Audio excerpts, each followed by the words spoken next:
hablar sobre la masacre del Salado. Las integrantes son Kelly Cortés, Judy Sierra y Yazandi Ortiz. La masacre del Salado fue planeada en la finca El Avión, jurisdicción del municipio de Sabanas de San Ángel, en el departamento de Magdalena, por los jefes paramilitares del bloque Norte Salvatore Mancuso y Rodrigo Tobar Pupo, alias Jorge 40, así como por John Henao, alias H2, delegado de Carlos Castaño, quienes también la coordinaron. El hecho fue perpetrado por 450 paramilitares divididos en 3 grupos.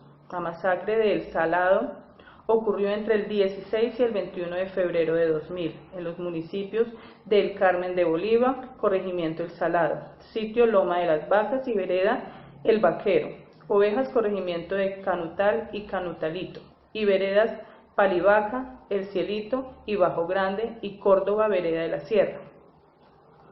Se identificó un total de aproximadamente 100 víctimas fatales. La acción criminal consistió en tortura, degollamientos, decapitaciones y violaciones de un número aún sin determinar de campesinos indefensos, entre ellos una niña de 6 años y una mujer de 65.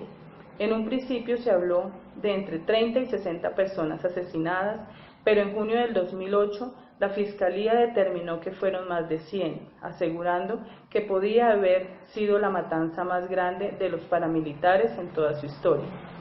Los principales impactos fueron desintegración del núcleo familiar, pérdida de las prácticas culturales, familiares, daño moral, sociocultural y comunitario, daño en la noción de justicia y las instituciones que la representan, duelo alterado e inconcluso con pérdida de la confianza entre familiares y vecinos, cambio en el proyecto de vida individual, social y comunitario, con impactos transgeneracionales y pérdida materiales. La masacre provocó el desplazamiento de al menos 280 personas, entre hombres, mujeres y niños. El desplazamiento forzado los confrontó con la conciencia de su vacío social ante la imposibilidad de reproducir su cotidianidad en un entorno distinto, no solo porque este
Bueno, compañeros, pues yo pienso que estos documentales deben servirnos de cátedra para todos los colombianos, que no se nos tiene que olvidar lo aberrante que fue la guerra, de sentir un poco ese dolor que sintieron las personas en carne propia, de cómo lo vivieron.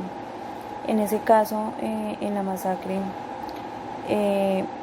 se violó el derecho internacional humanitario.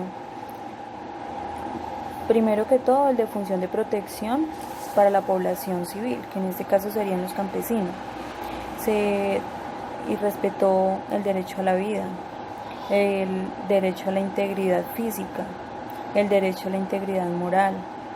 Que debemos recordar que estas reparaciones no deben ser solamente monetarias, que todo esto necesita un proceso de transformación, una reparación moral, que necesitan un acompañamiento para una reconstrucción social, porque no es fácil ellos haber tenido que salir de sus tierras, de su pueblo, y saber que el gobierno dejó todo en el abandono, que ni siquiera hay una memoria de ese pasado, de esa historia, de lo que ocurrió, como si no hubiera importado, sabiendo de que acabaron con todo un pueblo y que los que quedaron vivos fue porque lograron escapar y huir de este lugar.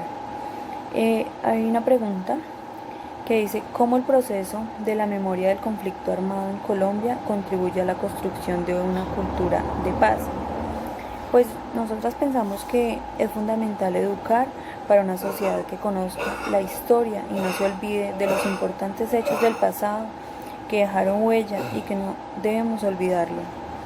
Que conocer la historia, además de que nos sirva como para defendernos, de que no nos pase lo mismo que ha pasado, de poder decir, bueno, allá ocurrió esto, no hicieron esto, nosotros debemos encaminarnos por este lado, ¿sí?